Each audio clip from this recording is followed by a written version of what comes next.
The station floated in silence above Mars. A small red light blinked on the control panel. No one noticed it at first. It was just one light among hundreds, but then it blinked again. And again. Faster this time. Inside the deep space listening, post called Eco 6, Officer Leanne was drinking coffee. He had been bored for months. Nothing ever happened. Space was quiet. Too quiet, then the console beeped. He looked up. The red light was now flashing. Screen showed a signal weak, broken, strange. He frowned and turned the speaker on, static. Then, sound. Lise, help. They are dying. Leanne sat up straight. That was a voice, not human, but speaking English. He replayed the signal. Slower this time. Please, help us. They are killing everything. His hand shook as he hit the emergency call to Earth Command. 3 days later, the signal was reviewed by the United Earth Council. The room was silent. Military leaders, scientists, politicians, all listened to the same message. Please, help us. They are killing everything. The signal was traced. It came from over 900 light years away from a dead system. A system no one visited. No colonies.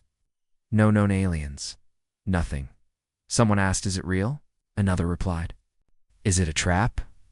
But Admiral Reza Malik didn't speak. He just watched the signal play again. He saw fear in that voice. Desperation. He remembered when Earth cried for help once, long ago, and no one came. Now someone else was crying. Reza stood. His voice was calm but strong. If a voice cries from the dark, and we stay silent, are we any better than those who left us behind? The room fell silent, one by one. The votes were cast. Humanity decided to answer the call. The starships rose from Earth, Mars, and Titan. Massive ships of war and aid, carriers, drones, science vessels. Humanity hadn't launched a fleet like this in over 300 years. People watched from cities and domes as the fleets vanished into the stars. News spread fast. Humanity answers the call. Unknown signal received. Fleet dispatched. Are we not alone? On board the lead ship Solstice, Admiral Malik stood before his crew. You may not know who sent the message. Neither do I. But I know this. They asked for help, and we will answer. That's what makes us human. Applause filled the ship. Lt. Arya Voss, a young fighter pilot, sat alone in her bunk. She listened to the signal again on her datapad. Her face was pale. That voice, it didn't just sound afraid. It sounded 1 week into the journey. The fleet crossed into deep space. Space beyond known maps. Empty, cold, silent. Then one ship vanished. No explosion. No signal. It just disappeared during a jump. Panic rose. Could it be engine failure? Sabotage? Wormhole collapse? Malik stayed calm. Keep moving. But now the signal changed. Became clearer. Please, I hear you. Now, please hurry. Back on Earth, people argued. Should we recall the fleet? This could be alien bait. We're risking our best ships.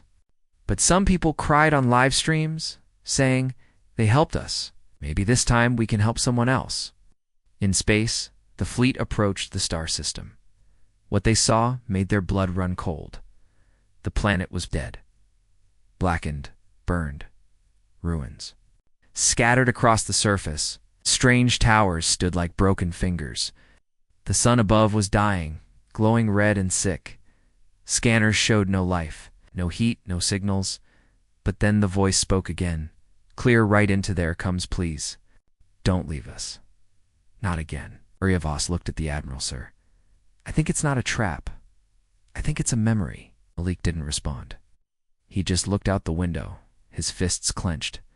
A mission to help had now turned into something far stranger. Why was the voice still there? Who sent it? And what killed this world? Ships prepared to land on the planet. Soldiers geared up. Scanners buzzed. The crew felt uneasy, as if someone was watching them already. The voice repeated, one last time. Please, help us before they wake. The Admiral's eyes narrowed. Land the teams. We're going in. The dust on the dead planet was black. It's not gray, not red. It's black like ash that never cooled. The first landing teams moved slowly. Each soldier wore a full suit, weapons ready. The air was poison. The wind was silent. LT Arya Voss looked around the broken landscape. Tall ruined towers stood like the bones of giants. Nothing moved. No animals, no insects, no sound.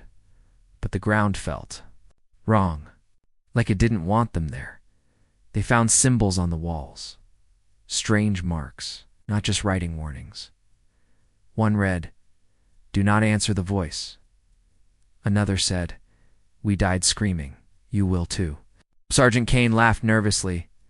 Creepy alien graffiti, just old ghost stories. But Arya didn't laugh. Something deep in her gut said this was serious. In orbit, the fleet scanned the system. One ship, the Pathfinder, broke formation to explore a distant moon. They never made it back. No explosion, no call for help, just gone. Admiral Malik watched. From the command deck of Solstice, mark that region. No one goes near it again. Shh. But deep inside, even Malik began to feel fear. This was not a rescue mission anymore. Something here was alive. Something ancient suddenly. Signal hit every ship at once. Louder, stronger, same voice, but it had changed. Not a plea now, a whisper. You came. You hear us. That means they hear you too. The lights in the command deck flickered. For just a second, every screen showed strange alien eyes, watching, blinking, then it was gone. The crew sat in stunned silence. LT Voss whispered, "It's inside our systems." Back on the surface, one Marine touched an alien pillar. He screamed. His suit short-circuited, fell convulsing. The medics ran to help, but when they lifted his helmet, his eyes were black, his skin pale, and he smiled, not like a man, like something else. He whispered, "You were warned." Then he pulled a hidden charge and detonated. Himself. 3 others died instantly. The explosion shook the ruins. Malik called all teams back. The ruins were no longer safe. Inside the flagship, doctors examined the wreckage from the explosion. Strange material from the pillar was not stone. It was living tech, still pulsing, and it had already merged with the Marine's nervous system. In minutes, the doctors looked terrified. This doesn't kill. It changes. It wants minds. It wants memories. Later in her quarters, Arya watched old family videos on her pad. She missed Earth. She missed noise, laughter. Now everything felt distant, as if space itself was watching her. Then her screen flickered. Her dead brother's face appeared. Smiling, she dropped the pad. He said, "Why didn't you save me, Arya?" She screamed. Across the fleet, similar events happened. Crew heard voices, saw shadows, felt fear creeping into their thoughts. Ships started to block internal comms.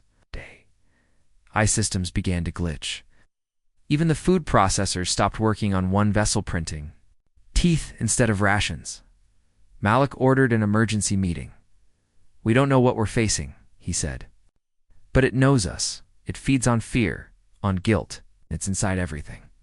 A scientist named Dr. Ellen Reyes spoke next.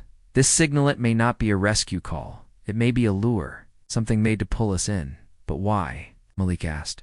She replied, "To test us, or maybe to copy us." At that moment, a deep alarm rang across the fleet. A massive object entered the system, not from space, from inside the dead planet. It rose slowly, black and shining, covered in ancient runes. It had no engines, no weapons, no windows, but it was alive. The Leviathan had awakened. Every scanner showed its size. It was larger than Earth's moon. Its gravity bent nearby asteroids. And from it, smaller pieces began to break, off flying toward the ships. Not like missiles, like insects. Hundreds of them, each shaped like a twisted version of a human ship. "Admiral," Leak gave the order. "All ships, battle stations. We are not rescuers anymore. We are survivors. The fleet fired. Lasers lit up the dark space.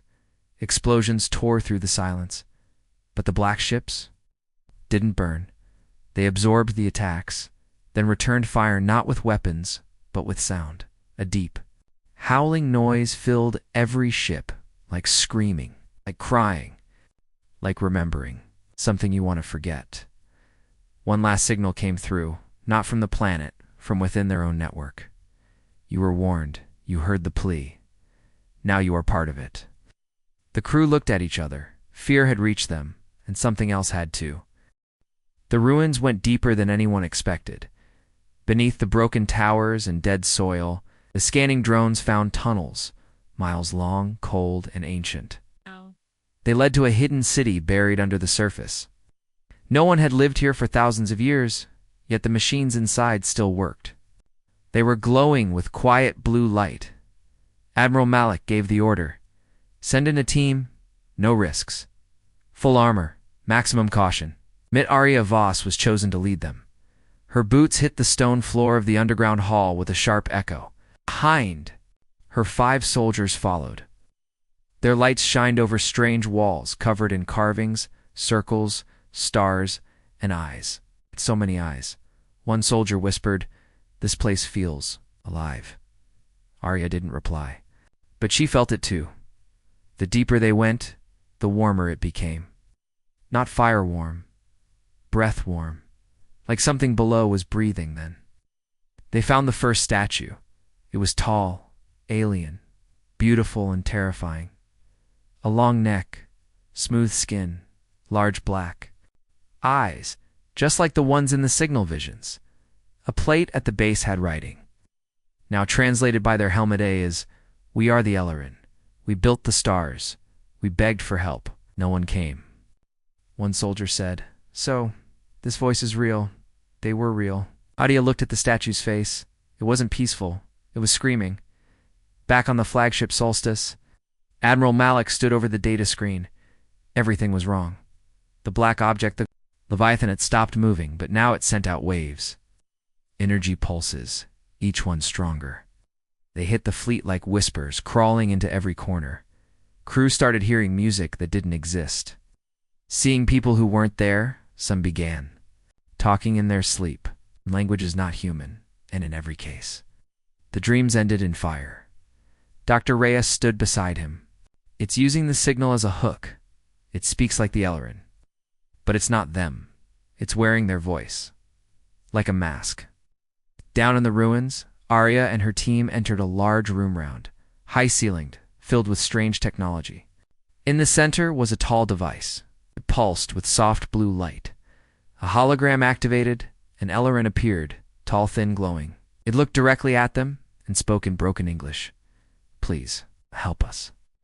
Before it becomes like us."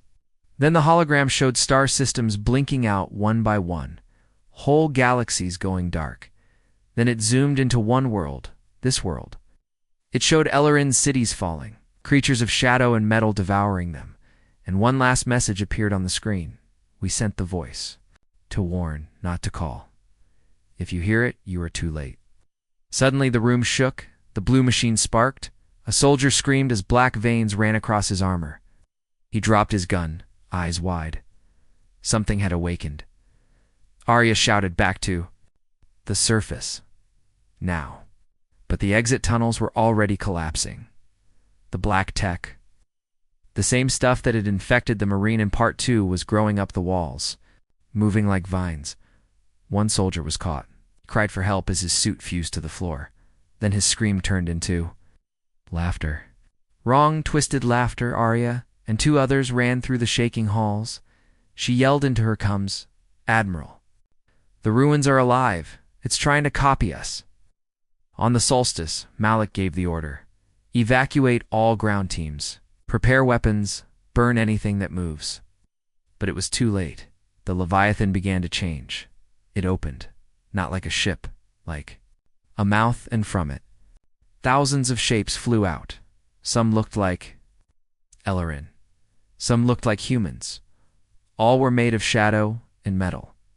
back underground. Arya reached the surface just as the team's shuttle landed.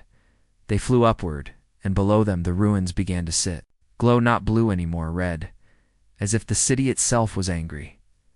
The voice returned. No longer a whisper, a roar. You came. You heard? Now we remember. Malik stared out into space. The Leviathan was now fully awake. It had shown them what it had done to thee. Ellerin, the warning had been too late. They had come thinking they were heroes, but now they were just the next. Name on the list? The fleet was no longer calm, no longer brave. Fear moved through every hallway, every ship. Something was inside their systems, inside their minds. LT Arya Voss sat alone in the med bay. Her hand shook. She kept hearing her name, whispered in her own voice. Her vitals were normal. Infection. No injuries. But she didn't feel like herself anymore. The doctors called it psychological contamination. But it felt deeper than that, like a shadow hiding just behind her thoughts. On the bridge of Solstice, Admiral Malek listened to the engineers argue. It's rewriting our software, one yelled. It's learning our defenses, said another.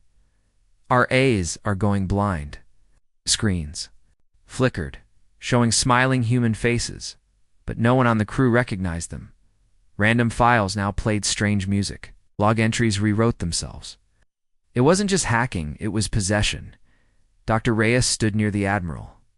She looked tired, pale. She had stopped sleeping. This isn't a weapon, she said. It's an idea. It infects thoughts, not circuits. Malik asked. Then how do we fight an idea? She didn't answer.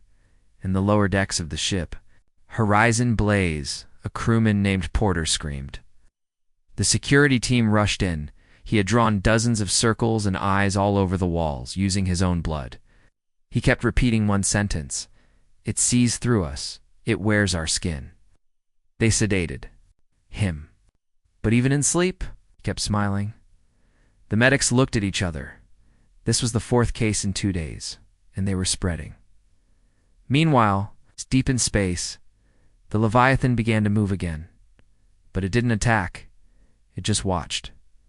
And from its surface, long black strands extended into space like feelers touching dead ships. Asteroids, even light itself. They called it the web. Every strand sent signals not in sound or code, but in emotion, fear, regret, shame. Then the power went out all across the fleet. Lights flickered and died. Backup generators kicked in, but only half worked. The rest stayed dark. Shadows crept into the hallways. And that's when the dreams began. LT Voss woke up in her bunk, drenched in sweat. She had dreamed of Earth, but not as it was. It was burning. Her family stood in the flames, smiling. They said, "We forgive you." But she had never hurt them. Had she? Across the fleet, people stopped trusting each other. Crew turned on their officers questioned their orders. One ship locked its own doors and went silent. When they forced it open, they found only empty suits. No bodies, no blood, just silence. Admiral Malik addressed the fleet. This thing, it doesn't attack with guns. It makes us doubt, makes us forget who we are. We must hold the line, no matter what we see, no matter what we hear. Remember who you are. His voice echoed across the ships. But in his heart, even Malik wondered, was it already too late? In orbit, a drone scout approached the Leviathan. Recording data, the video feed showed the drone's view clearly. Black surface, strange lights, endless markings like veins. Then suddenly the video turned black, then static. Then Malik's own face appeared on the screen. He looked into the camera and spoke. But Malik hadn't recorded anything. He was watching it live. The fake Malik said, "You are a beautiful design. We only wish to know you better. We'll wear you with." Pride, panic hit the fleet. People asked, is it copying us? Is it replacing us? What if we're already not ourselves? Dr. Reyes ran simulations. The results were terrifying. The signal, she said, was not a call for help. It was a seed, We listened. That's how it entered. It didn't need to come to us. We invited it in. That night, Aria Voss stood alone in the fighter bay. She looked at her reflection in the mirror. Then she blinked, and her reflection did. It kept smiling and whispered, "We're inside now." She smashed the mirror. The next day, Malik called all captains for one final message. Enough waiting, enough fear. This thing thinks we are weak, broken, alone. He looked at the stars, but we are still human. And humanity doesn't kneel. We fight. As the fleet prepared its weapons, the Leviathan turned toward them. Its surface changed. It now looked like Earth, not the real one. A copy: mountains, oceans, cities, and billions of faces. It's all watching, all smiling. The monster had a face now, a false Earth, floating in space. Made from the skin of stolen memories, the Leviathan turned slowly, showing oceans and mountains that never existed. Towers like Earth's cities grew from its surface, but taller, twisted, wrong. Every window showed a face, not real ones. Copies. They all smiled, but none blinked. Admiral Malik stared at the giant from the bridge of Solstice. What does it want? Someone asked. No one knew, until the message came. It spoke in every human language at once.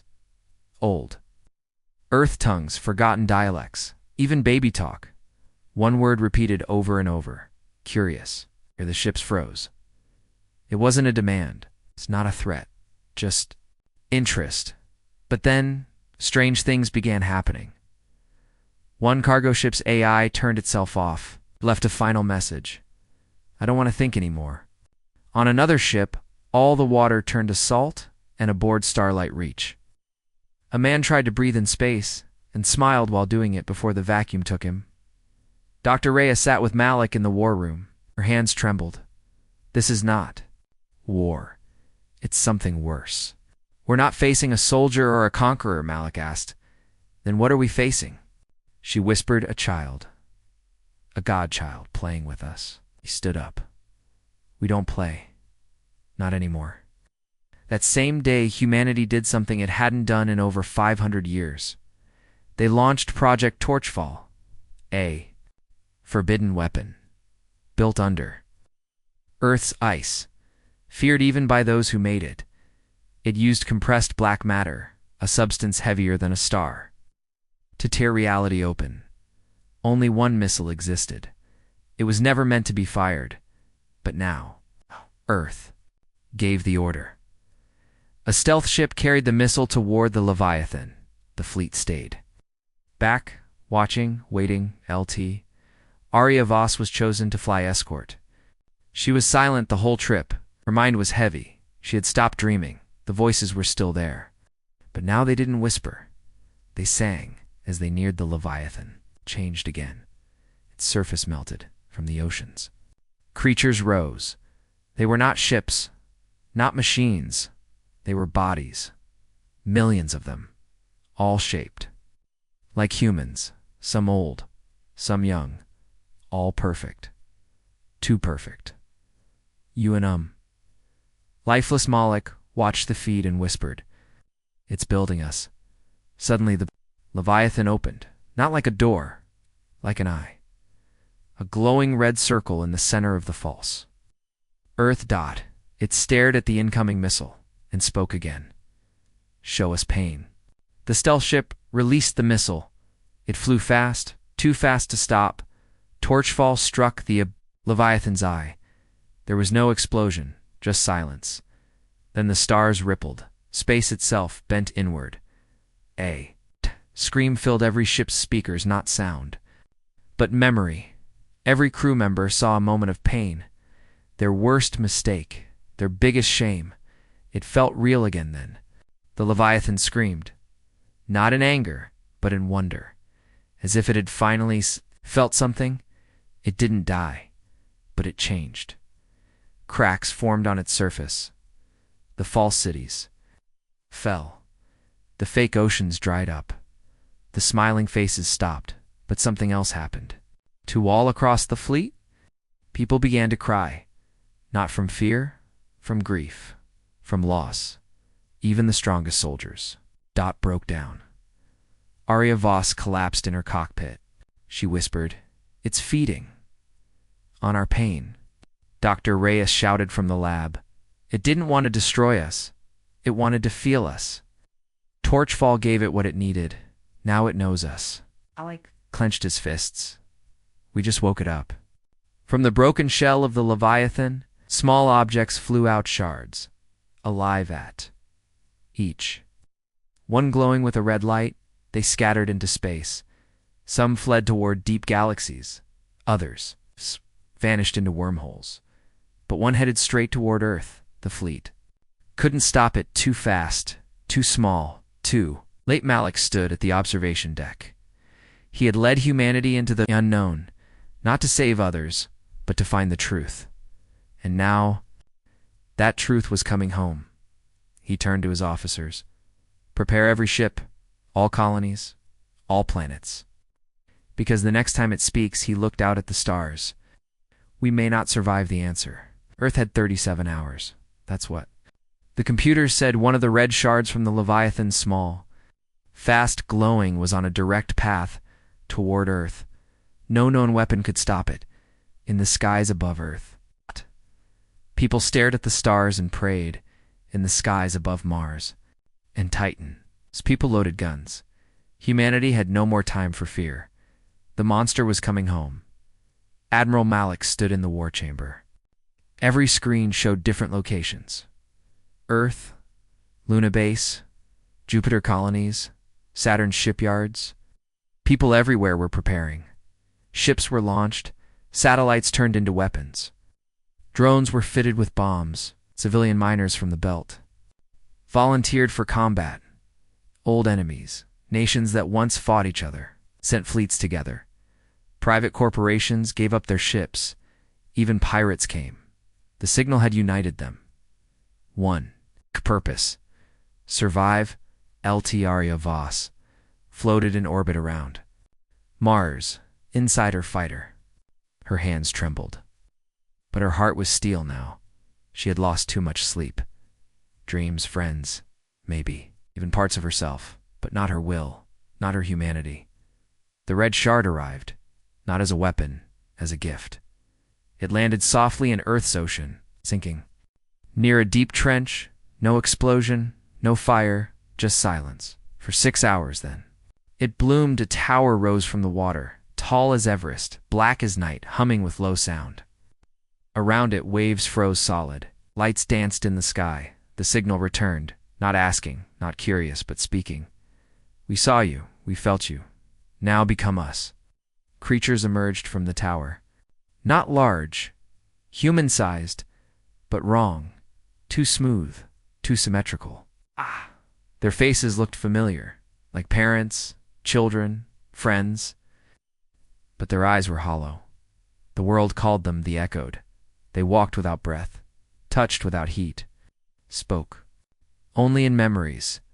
The first colony near the site was gone in 12 minutes. Not killed, erased. No screams. No bodies, just empty homes, as if the people had never existed. Admiral Malik gave the order. All fleets engage, no retreat. This is the line. We do not fall here. Project Torchfall 2 was rushed, built in orbit, bigger than the first. But this time, it would not be used in secret. Everyone would see it. Everyone would know. Humanity fights back. Dr. Reyes worked without rest. Her eyes were red. Her voice was hoarse. She discovered something strange. They aren't just copying us anymore, she said. They're recording us. Our choices, our words, our reactions. Why? Malik asked. She looked at him. To understand what makes us us. Maybe to improve or to decide if we're worth keeping. He stared at the screens. They'll know soon. The war began in orbit. Thousands of ships fired. Thousands more burned. The Echoed came in waves. They didn't use ships. They became ships. Their bodies stretched, grew wings, split apart, reformed.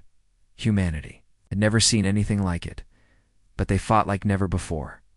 Miners with cargo. Lasers shot down enemies. Old war veterans piloted broken ships with one working engine. And still one AI pilots overloaded their own cores to protect escape pods. On the battlefield, Adia Voss flew like a storm. She destroyed 6 echoed creatures in 5 minutes. Then a voice spoke into her mind. Arya, it's me, your brother. You can stop now. It's over. She froze then. She screamed, you don't know him? And fired. The echo died. But inside her, the wound opened again. Torchfall 2 was ready. A ship called Final Ember carried it. A small team. It's one chance. They had to get close to the tower and launch it directly into the source. Everyone knew it was suicide. They went anyway. On the solstice, Malik gave his last message to Earth. They wanted to test us. They wanted to see what fear does to humans. Well, here's our answer. We fight, we fall, we rise, and we never give up. Final Ember broke through the clouds. The tower opened its eye, red and wide. It screamed without sound. The echoed flew toward the ship, but it was too late. Torchfall 2. It's launched straight into the tower's core. Light swallowed the sea. Space bent. Sound vanished. And then, for 1 full minute. The stars went still. The tower was gone. So was the shard. And so were thousands of. But Earth still stood, burning, bleeding, alive. In the silence that followed, final signal came. Not from the Leviathan, but from somewhere deeper, older. It said one word. Learning, Admiral Malik whispered. This isn't the end. It's just the test. And somewhere, far beyond human sight, the stars blinked, and something answered back. The sky over Earth was different, now darker, quieter, but it was still there. The oceans still moved, the sun still rose, the human race still lived. But the cost was written everywhere. Burning cities, broken stations, silent colonies, and the people who were gone. Admiral Malik stood inside the ruined bridge of Solstice. His arm was wrapped in bandages. His eyes were tired, but alert. He looked out the cracked window, toward the stars. Not in fear. In challenge, the Leviathan was gone. No signal. No form, no face. But the echoed weren't all destroyed. Small pockets still appeared, not to attack, but to observe. Quiet shapes, watching from asteroid fields, from the edges of warp tunnels, from the corners of the sky. They no longer smiled. They no longer whispered, they just watched. On Titan, Dr. Reyes led the investigation. She decoded the last signal, the one sent after Torchfall 2. The word was simple. Learning. But inside it, hidden deeper, were images of other civilizations. Not 1, not 10. Billions. Worlds that burned, stars that vanished, voices that begged for help.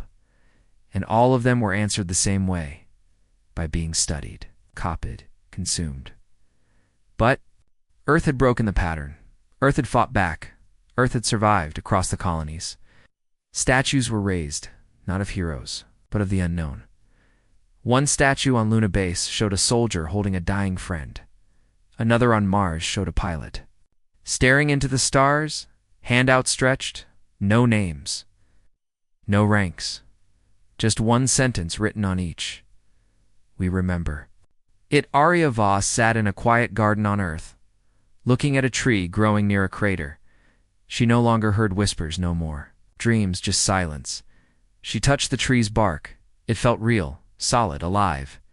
She whispered to herself, still here.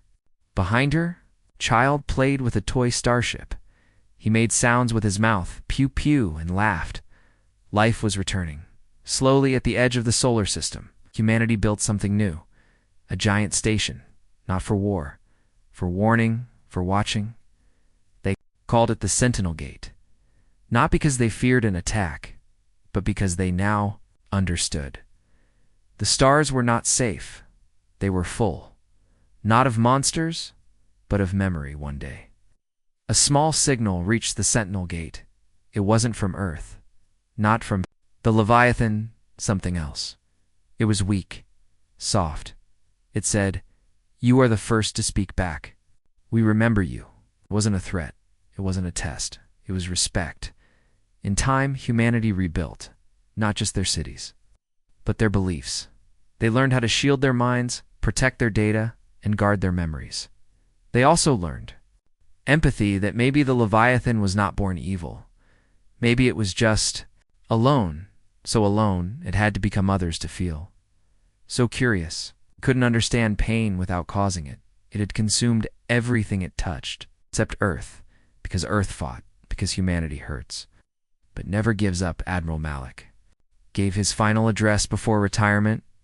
He stood before billions. He said, "We were called across the stars by a single voice asking for help. We came. We saw what waited for us. We suffered, but we did not kneel." He paused. "We are not the strongest, not the smartest, not the oldest, but we are human, and that was enough." Years later, children would grow up hearing stories of black towers, of whispered names, of brave ships, flying into the dark and the day the stars shook, not because of war, but because humanity answered. Final signal recorded unknown origin. You were loud. You were bright. You were pain. You were hope. You were different.